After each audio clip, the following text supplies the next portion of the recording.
रमेश जी काम है।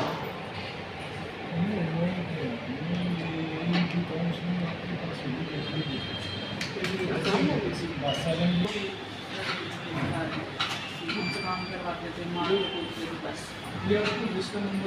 और नाम थोड़ा ये ना तो उस आदमी का नाम बता पाई थी जिसको एक ने बताया था, जो दूसरे 25 साल वाले सुरेंद्र है ना, ये जो लेकर आया उसका नाम बता पाई थी पिंकी का। जी सर, क्या कहेंगे? एक मामला संज्ञान में आ रहा है, किस तरह की कार्रवाई नहीं गई, क्या सूचना मिली, कहाँ से इन बच्चों को बरामद किया गया है, पूरी स्थिति क्या है? कल सुबह हमें साइड लाइन पे कंप्लेंट मिली थी, जिसके आधार पे हमने एक टीम का गठन किया, जिसमें डीसीपीओ संदीप कुमार था और क्राइम ब्रांच से एसआई संजय, बाकी उनकी टीम थी, उसमें राजवीर जी, जयवीर जी, महिला कर्मचारी सोनू, हम सब। हमें साइड लाइन जो कंप्लेंट मिली थी उसमें गांव का नाम दे दिया सरल। हम सरल गांव में गए कि यहाँ वो बच्चियाँ हैं। हम उस गांव में जाके देखा तो वहाँ ये बच्चियाँ मिली नहीं हमें। फिर हमने कोई और गुप्त सूत्रों के आधार पे पता किया, लोकेशन मंगवाई जिस नंबर से हमारे पास कंप्लेंट आई थी। फिर हम गए हरियावास में।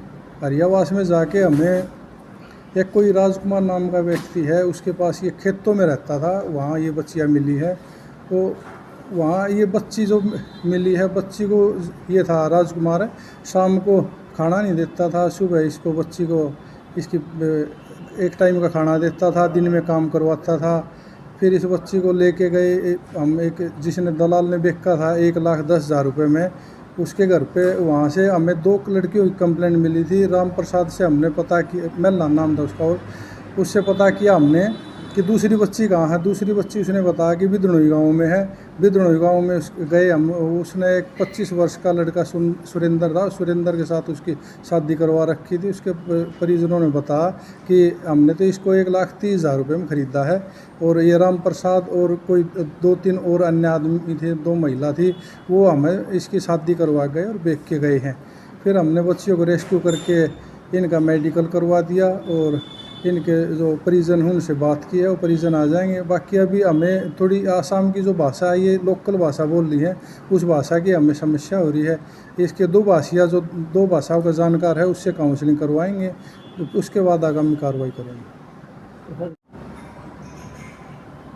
जी सर, क्या कहेंगे? एक मामला संज्ञान में आ रहा है, किस तरह की कार्रवाई नहीं गई, क्या सूचना मिली, कहाँ से इन बच्चों को बरामद किया गया है, पूरी स्थिति क्या है?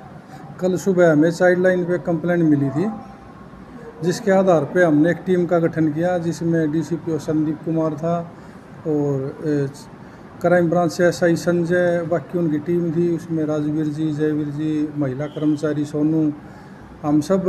हमें साइड लाइन जो कंप्लेंट मिली थी उसमें गांव का नाम दे दिया सरल। हम सरल गांव में गए कि यहाँ वो बच्चियाँ हैं। हम उस गांव में जाके देखा तो वहाँ ये बच्चियाँ मिली नहीं हमें।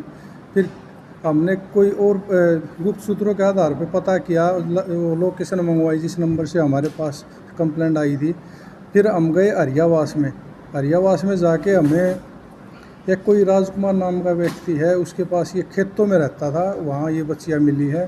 तो वहाँ ये बच्ची जो मिली है, बच्ची को ये था राजकुमार, शाम को खाना नहीं देता था, सुबह इसको बच्ची को इसकी एक टाइम का खाना देता था, दिन में काम करवाता था। फिर इस बच्ची को लेके गए हम, एक जिसने दलाल ने बेचा था 1,10,000 रुपये में, उसके घर पे। वहाँ से हमें 2 लड़कियों की कंप्लेंट मिली थी। राम प्रसाद से हमने पता किया, मेला नाम था उसका, और उससे पता किया हमने कि दूसरी बच्ची कहाँ है। दूसरी बच्ची उसने बताया कि बिदनोई गांव में है। बिदनोई गांव में गए हम, उसने एक 25 वर्ष का लड़का सुरेंद्र था, सुरेंद्र के साथ उसकी शादी करवा रखी थी। उसके परिजनों ने बताया कि हमने तो इसको 1,30,000 रुपये में ख़रीदा है।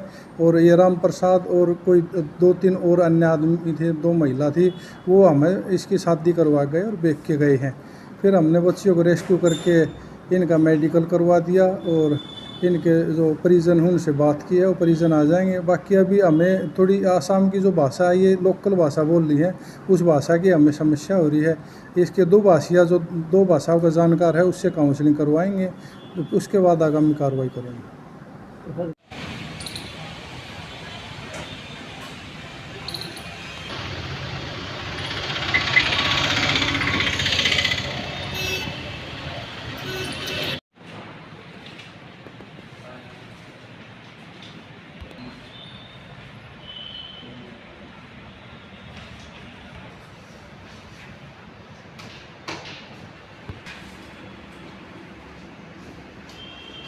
कोई नहीं। जी सर, क्या कहेंगे, क्या शिकायत मिली थी, किस प्रकार की कार्रवाई होनी चाहिए? सर, हमें एक चाइल्ड लाइन पे शिकायत प्राप्त हुई थी। चाइल्ड लाइन पे किसी अनजान व्यक्ति ने ये शिकायत करी थी कि बच्चे को कोई दो लड़कियां हैं, उनको बुला फुसला कर किसी क्षेत्र में बंधक बना के शादी की झांसा देकर यहाँ लेके आए हैं। जैसे ही हमने सूचना पाकर मौके पे ही हमने एंटी ह्यूमन ट्रैफिकिंग यूनिट को हमने सूचित किया। उसके बाद CWC को सूचित किया। दोनों ने एक कंबाइन कमेटी बना के 3 ऑफिसें, DCPO, CWC और एंटी ह्यूमन ट्रैफिकिंग की पूरी यूनिट, उन्होंने एक कमेटी गठित करके उस बच्ची को रेस्क्यू किया। जैसे ही हमने सूचना मिली, जहाँ की सूचना मिली थी वहाँ वो लड़कियाँ नहीं मिली। उसके बाद थोड़े से एफर्ट करके हमने वो ट्रेस आउट किया तो वो बच्ची वहाँ किसी अन्य क्षेत्र, दूसरे क्षेत्र में जाके वो मिली। दोनों बच्चियों को एक खेतों की डाड़ियों से हमने दोनों को रेस्क्यू कर लिया। रेस्क्यू करने के बाद बच्चियों का हमने DDR वगैरह कटवाई है। उसके बाद मेडिकल करवाया। मेडिकल करवाने के बाद CWC को हमने हैंडओवर कर दिया है तो रिहेबिलिटेशन के लिए। जैसे कि आगे की कार्रवाई जो भी CWC को उचित, CWC आगे की कार्रवाई करेगी। तो कहाँ की बच्चियाँ हैं? और सूचना में हमें प्राप्त हुआ है कि वो असम की लड़कियां हैं। मैं आम जन से अपील करना चाहता हूं कि ऐसी इस प्रकार की कोई भी घटनाएं आपको मिले या जैसे आपको थोड़ा सा शक हो तो आप बेझिझक हमारी चाइल्ड लाइन 1098 पे आप कॉल कर सकते हैं। इसके अलावा हमारे जो ऑफिशियली नंबर हैं, चाहे CWC के नंबर हैं, चाइल्ड लाइन के नंबर हैं, हमारे DCP यूनिट के नंबर है और हमारी हर थाने में एक SJUP special juvenile police unit है। उसमें आप अपना ये रिकॉर्ड एप्लीकेशन शिकायत वगैरह दर्ज करवा सकते हैं।